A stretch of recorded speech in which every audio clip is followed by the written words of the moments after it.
Welcome to Think on These, a podcast that is dedicated to helping you think serious thoughts so you will be led to serious joy. I'm your host, Alex Robinson, and let's get started.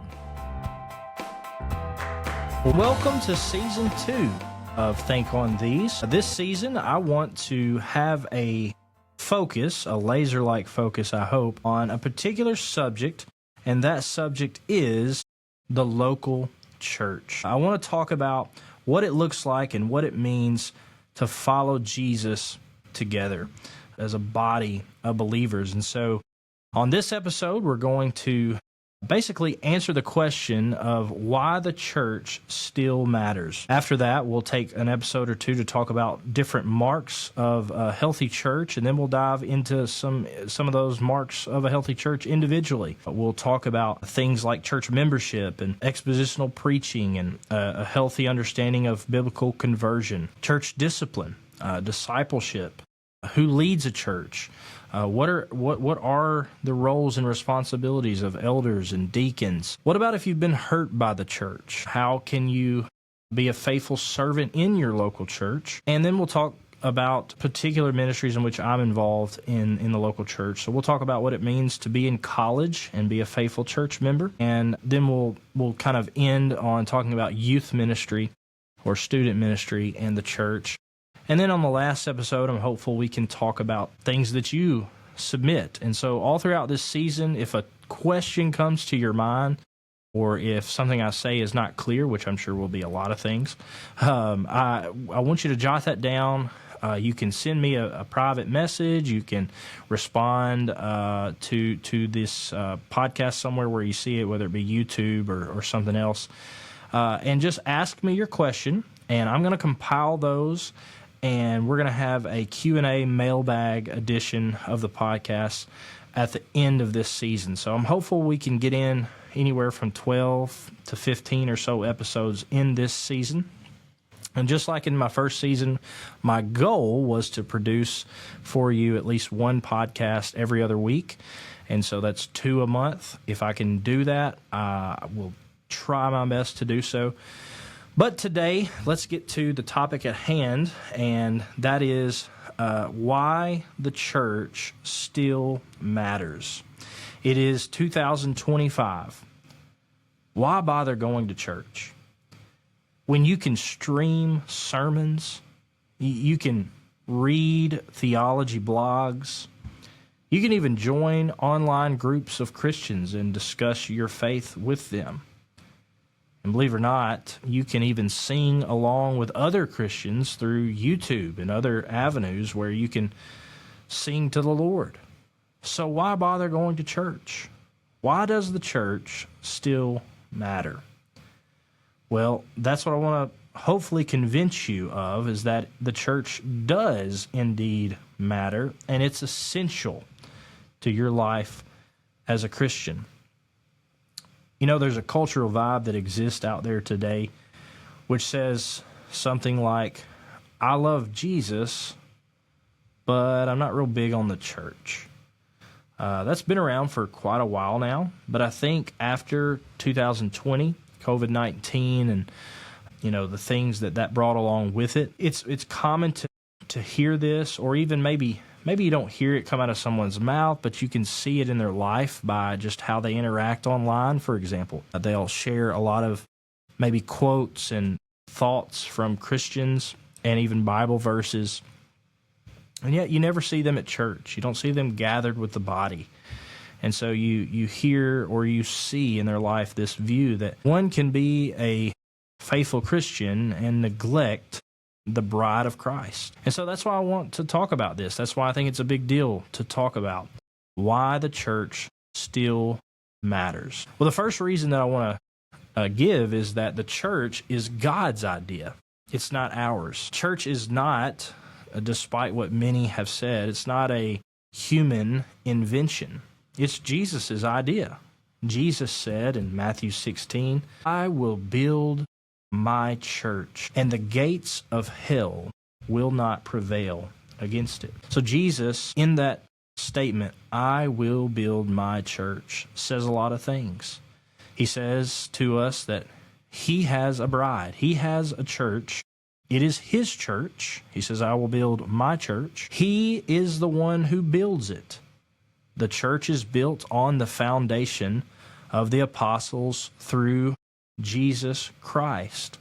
We don't get to decide what the church is or what it will be because it's not ours. Jesus said, I will. So the church will be built. It is a certainty that the church will be built. And Jesus said, I will build it. It is, again, not an idea of man. It is not an invention of man. The local church, the church universal, are Christ's church. We see through the entire Bible, from Genesis to Revelation, that God always calls a people.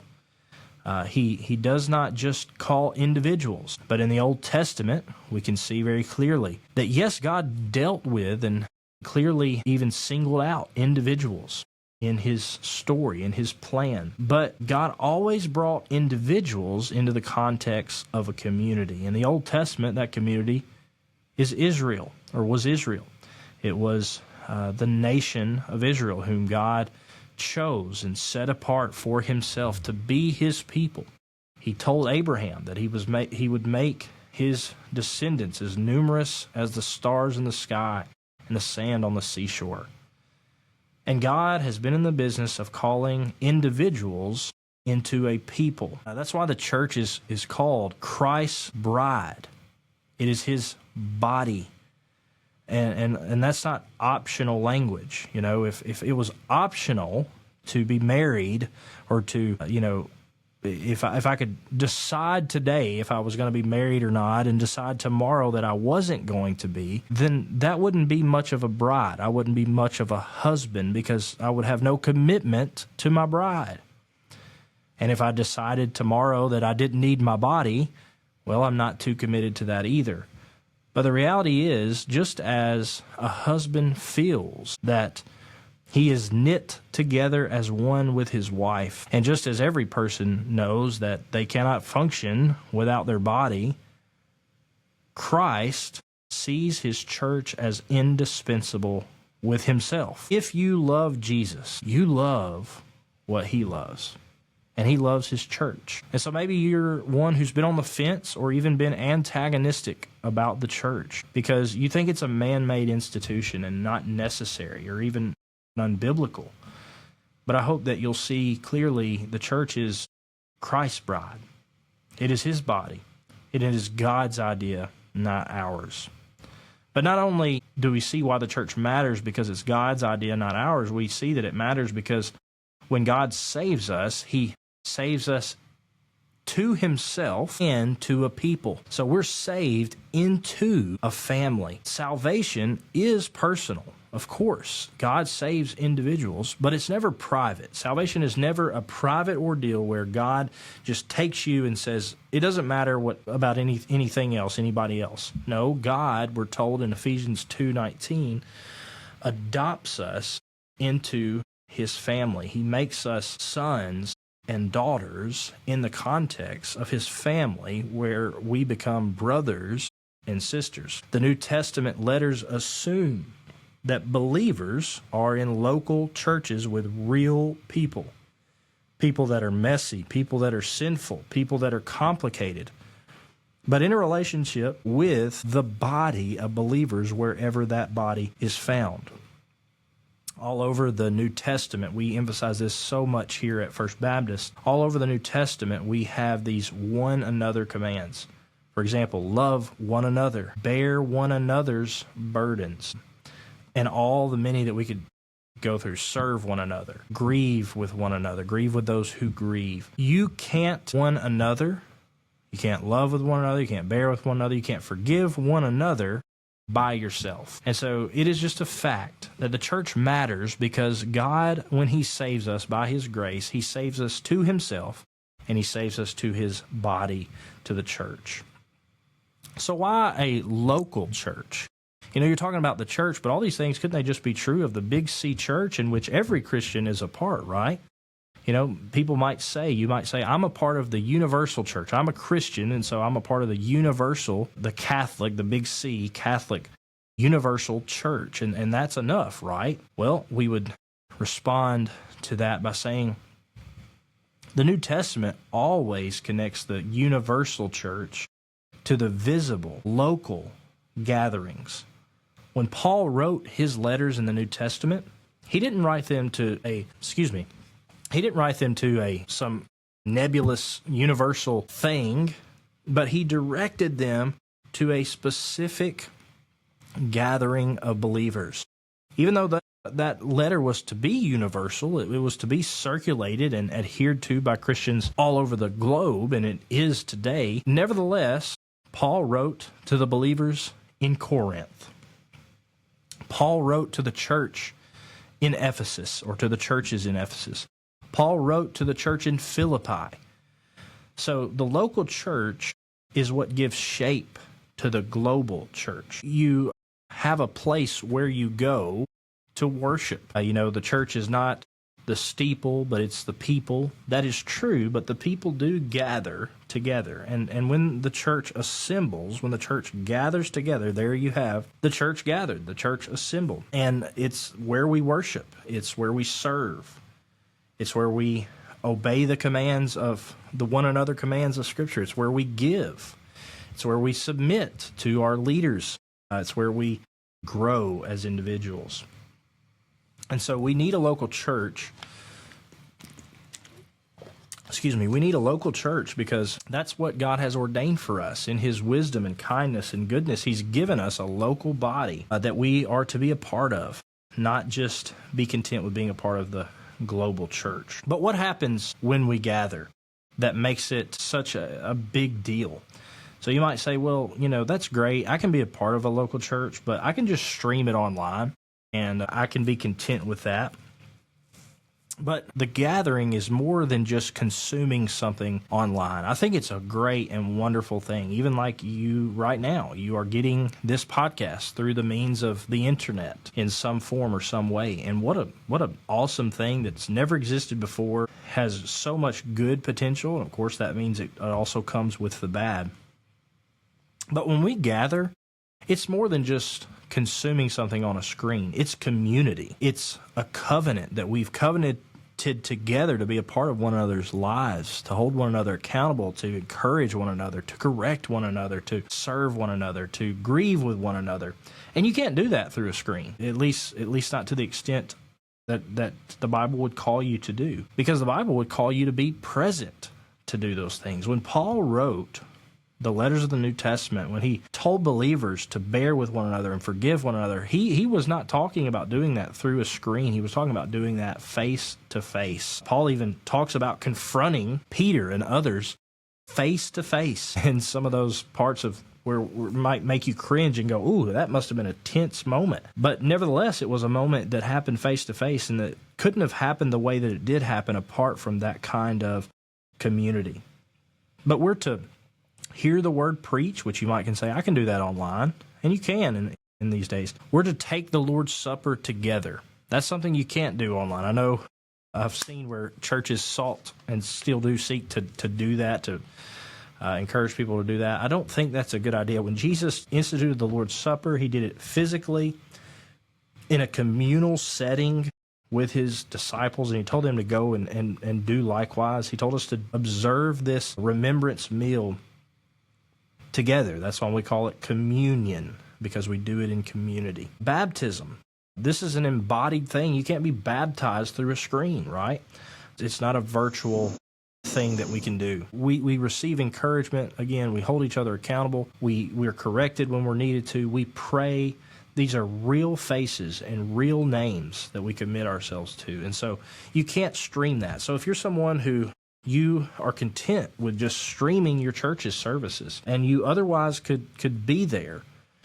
So I'm not talking to those who have a sickness or an ailment, or they have to take care of someone, or they have to work, or some of those extenuating circumstances that are genuinely keeping them away, although they would be here otherwise. I'm talking about you who have just basically said, I'm more comfortable in my pajamas sitting in my chair listening to the service than I am gathering, so I'm just going to do that. Excuse me. If that's you, I hope that you'll see that the Bible doesn't leave you room to do that, and you're not carrying out what the Bible would have you do as a faithful Christian. Church is imperfect, right? You might say, well, I don't think the church matters anymore in my life because it's filled with imperfect people. And isn't that the point? You will not find a church that isn't flawed. You won't find a church that isn't tainted with sin and the remnants of what sin brings. Every church is flawed because it is full of sinners saved by God's grace, but sinners nevertheless. And so it's an opportunity for you and for me to grow in love and humility and forgiveness and patience with one another that we otherwise would not have. Dietrich Bonhoeffer once said, "He who loves his dream of community more than the Christian community itself becomes a destroyer of the latter." Don't let your perfect vision of community destroy what is real and right in front of you. As a pastor, there are days I wish I could just roll over and not even have to face what's in front of me when it comes to pastoring messy people. But I got to do that with my own self. I got to look in the mirror and see a messy, sinful man. And I got to take that man back to the gospel of grace. I got to take that man back to God's word and show him, this then is how you ought to live. This is how you ought to walk. This is how you ought to put to death the deeds of your flesh and to live by the Spirit. And if I have to do that for myself, I'll have to do that for others, and that's really the point. That the church is not perfect yet. It's a messy bride, but it is still the bride, nevertheless. The church, we're told in 1 Timothy 3:15, is the pillar and buttress of the truth. It's where disciples are made, where missionaries are sent, and where those who are hurting and grieving are cared for. So Lone Ranger Christianity simply can't and won't do that. It misses the power of God's people on mission together. It misses grieving together over the loss of a spouse or a child. It misses sending out missionaries, commissioning missionaries together to go to plant churches, to take the gospel to the unreached. You can't do that alone. You need a body. So all these reasons are good reasons, biblical reasons, to make the local church a priority in your life. You simply can't be a faithful Christian without being plugged into a local, healthy church. I don't know where I would be without the local church. I say that a lot, but I really do mean there's been times in my life where if I did not have brothers and sisters who would encourage me, who would build me up, who would correct me, who would be a supporter for me in hard times. Deep friendships come through the body. Yes, hurt can come through the local church, no doubt. But I understand that you can be hurt by the church such that it makes you not want to be a part of it. You can be let down so much that it's hard to get yourself back up and participate again. But I would encourage you that God has much for you in His bride, that He's designed the church for your good, for His glory to be on display, and His glory is often on display through the lives of messy people. And so I would encourage you, if you're not, to get plugged into your local church, to realize you cannot, if you're not plugged in, to do it because you can't live the Christian life as a Lone Ranger Christian. There's no such thing. It's disobedience at best. It's false Christianity at worst. And so I'd love to help you. I'd love for you to come and join us here at First Baptist. If not here, find a faithful local church where you live and get plugged in as a covenant member there, where you are held accountable, where you hold others accountable, where others serve you and you use the gifts that God's given you to serve them, so that the body is built up and strengthened, and hopefully receive the blessing that God has intended for you to have when you are an active member of your local church. And so again, are you connected to your local church? Are you someone who not just attends a local church, but you belong to. I want to get out of the habit of asking people, where do you go to church? And begin to ask them, what church do you belong to? Because that's the more healthy biblical question to ask. You can, I have a funny story to share about that. I was playing golf one time with my own pastor growing up, and we came across this man on the golf course who we struck up a conversation with, waiting to tee off on a particular tee box. And I think the question was asked, what do we do? And we said, we're in ministry, we're pastors, and we serve in ministry at two different churches. And the man said, oh, yeah, I go to church at so-and-so and such church. And my pastor looked at him and said, well, who's the pastor of that church now? And the man thought about it for a second and said, oh, it's, I can't remember his name. But, I can't remember his name. And, it was kind of comical in the moment because the man was just trying to, I guess, put on a front as to say he was a church member, a faithful church attender or whatnot, because he knew we were pastors. But, it was really sad after further reflection because the man felt that he needed to say that, and yet he didn't even know the name of his pastor. I don't even doubt that the man went or goes even to that church, but he's obviously not a participating, belonging member there if he doesn't even know the name of the pastor, right? So I encourage you, if you're on the fence or if you're not involved, if you're not a belonging member, covenant member in a local faithful church, take a step. First, go to that church. Make sure it's a healthy church. And if you want to know what that looks like, that's really what this whole season of episodes is going to be about. What to look for. What is a healthy church? According to the scriptures, what should I be looking for in a church? That's much of what we're going to talk about in the episodes ahead. Meet with their pastors. Talk to a trusted friend who goes there. Find out what they teach, what they believe, what they require of their members. I would tell you a good book that you could pick up is a book called Church Membership by Jonathan Leeman.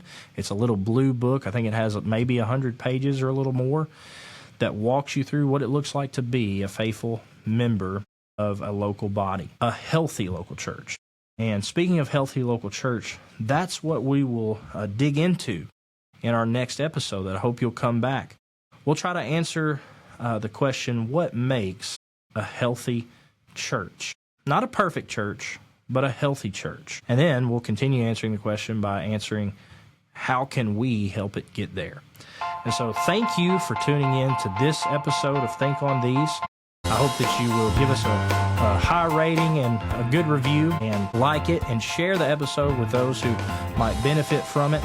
And until next time, I hope that the Lord is kind to you and that you see His kindness displayed all over your life and that you'll come back and find out what it looks like to be a part of a healthy church as a healthy church member following the Lord Jesus. So we'll see you next time on Think on These. For tuning in.